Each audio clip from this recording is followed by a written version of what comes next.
The new Attorney General was sworn in after an overnight vote in which not a single Democrat said yes. Iran published a list of demands to the United States, while talks over the Strait of Hormuz, the waterway that moves a huge share of the world's oil, are still live. The Pentagon is leaning on defense contractors to build weapons faster because the war with Iran is eating through American stockpiles. And Hunter Biden says his father's cancer has spread and left him in very painful condition. That's 4 stories, and there are 4 more. Donald Trump's White House ballroom fight heading for the Supreme Court. The Postal Service posting another $2.5 billion quarterly loss. New York terminating Haitian city workers after a federal program ended. And 5 deaths in Louisiana behind a flesh-eating bacteria warning. This is everything that mattered today in one place, biggest first. Stay to the end. The last 3 stories are the ones that touch your wallet and your health most directly. Todd Blanche is the Attorney General of the United States tonight, and not one Senate Democrat voted to put him there. The confirmation landed in the early hours of Saturday morning, when a majority of Senate Republicans overrode unanimous Democratic opposition in the upper chamber. The Hill reports Democrats blasted Blanche as an enabler of what they called Donald Trump's corruption, with many of them pointing specifically to his record over the past year, first as Deputy Attorney General and then as Acting Attorney General. That record is the entire fight. Democrats argue the man now running the Justice Department spent a year making decisions they see as political rather than legal, and that a strictly party-line confirmation proves the point. Republicans had the votes, and they used them overnight when most of the country was asleep. Here's why this reaches past Washington. The Attorney General decides which cases the federal government files and which ones quietly disappear. Price fixing, mortgage and consumer fraud, civil rights, public corruption, immigration enforcement. Those priorities decide whether the company that overcharged you ever sees a courtroom. A confirmation with 0 opposition votes also tells you how oversight goes from here. Watch which senior officials Blanche keeps and which he replaces. Reported by The Hill. The single most important stretch of water on Earth for the price of oil now has conditions attached to it. On Saturday, the Secretary of Iran's Supreme National Security Council, Mohammad Bagher Zolgador, laid out his country's key demands of the United States while negotiations over reopening the Strait of Hormuz are still underway. The Hill reports Iran and Oman are engaged in ongoing discussions about the waterway, which carries a significant portion of the world's oil supply and has been at the center of the confrontation. Understand what publishing demands actually means. In a negotiation conducted through a mediator, going public is a pressure move. It locks Tehran into a position, forces Washington to respond in the open, and shows a domestic audience that nothing is being conceded quietly. It usually signals that talks are real, but not close. For your money, this is the story that moves fastest. A closed or contested Hormuz means higher crude prices, higher marine insurance costs on every tanker that transits, and a lag of weeks before that arrives at the pump and inside the price of everything shipped. Watch Oman's next round of shuttle diplomacy, and watch whether Washington answers publicly or through the mediator. Reported by The Hill. Here is the sentence that should worry you more than any battlefield map. The Washington Post reports the Pentagon is pressing defense firms to build weapons because the war with Iran is depleting American stockpiles. That is the Defense Department telling private manufacturers in effect that the shelves are emptying faster than they are being refilled. Context matters here. Modern munitions are not made on demand. They are built on long production lines with specialized components, narrow supplier bases, and lead times measured in months or years, not weeks. A military can spend inventory in days that took a decade to accumulate, which is why pressure on contractors is the first visible sign that a conflict has moved from planned to improvised. What it means for you comes in 3 parts. First, replenishment is paid for by taxpayers, and it typically arrives as an extra spending request on top of the regular budget. Second, defense manufacturing is one of the few sectors that hires and expands during a war like this.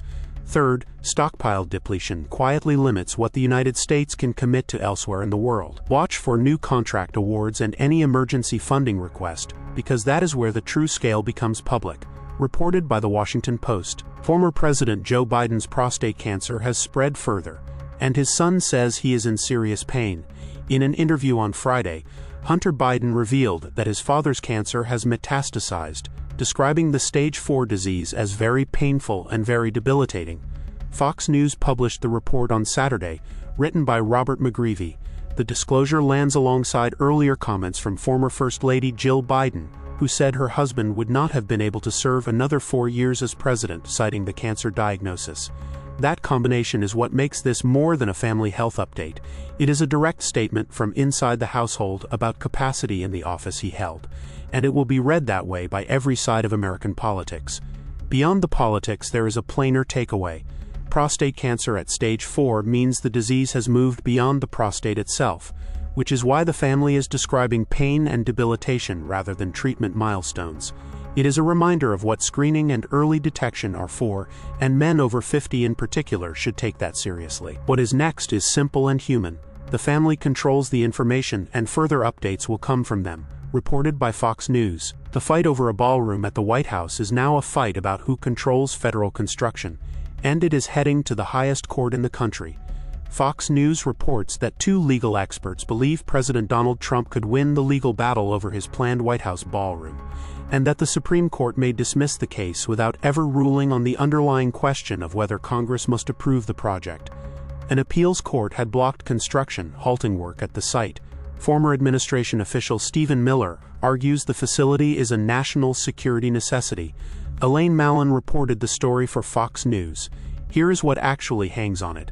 A dismissal on procedural grounds would leave the big constitutional question unanswered: whether a president can build on the White House complex without congressional sign-off. That question is much larger than one ballroom, because it touches the spending power that Congress is supposed to hold. For anyone in construction or federal contracting, a halted project means idled crews and delayed payments while the litigation runs. Watch whether the Supreme Court takes the case at all, and if it does, whether it rules narrowly on standing or reaches the merits. Reported by Fox News. The United States Postal Service lost $2.5 billion in a single quarter, and its leadership is openly working to head off a liquidity crisis. The Hill reports the agency disclosed on Friday that net losses for the third quarter of 2026 reached $2.5 billion, as management keeps searching for solutions to prevent that crisis from arriving.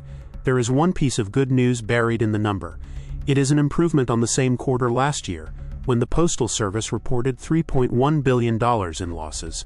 So the bleeding slowed by roughly $600 million year over year, but it is still bleeding every single quarter. Why this is your problem, even if you barely mail anything.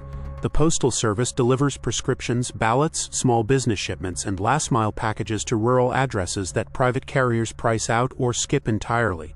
When the finances tighten, the responses are predictable.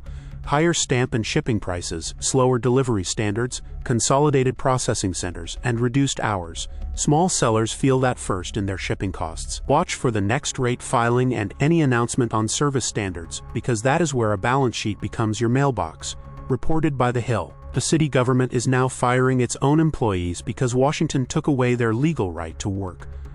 The New York Daily News reports that Mayor Zoran Mamdani is terminating Haitian city employees who were in the country under the Temporary Protected Status Program, a program that the Trump administration ended. That is the story in one line, and the mechanics behind it are important. Temporary protected status lets people from countries hit by disaster or armed conflict live and work legally in the United States for a set period. The work authorization is the key part.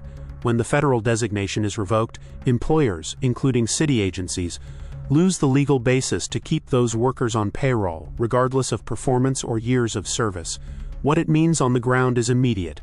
Households lose income with little warning, and city agencies lose trained staff in roles that are often already short-handed, which shows up as slower services for residents.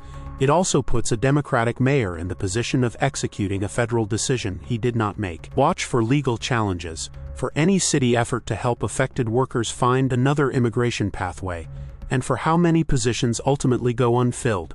Reported by the New York Daily News. 5 people are dead, and a state health warning is now in effect.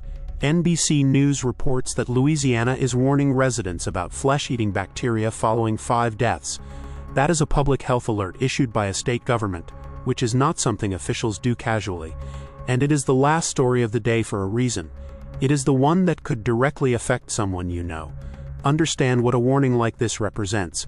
State health departments issue them when a pattern of cases crosses a threshold that officials believe the public needs to act on, rather than when a single tragic case occurs. 5 deaths tied to one warning means authorities have identified enough of a cluster to go public. Flesh-eating bacterial infections progress extremely fast, which is why the warning matters more than the case count. What you should do with this is simple. If you are in Louisiana or along the Gulf, follow the guidance your state health department issues, and treat any rapidly worsening wound, swelling, or severe pain as an emergency rather than something to sleep on. Watch for updated guidance from Louisiana health officials, including any advisories about specific parishes or waters. Reported by NBC News. That was the whole day in one place.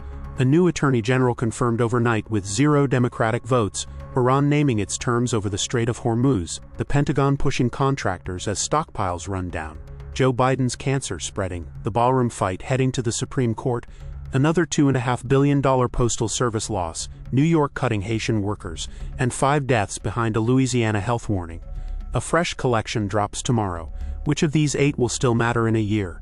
Tell me below, and if this saved you an hour of scrolling, hit like and subscribe.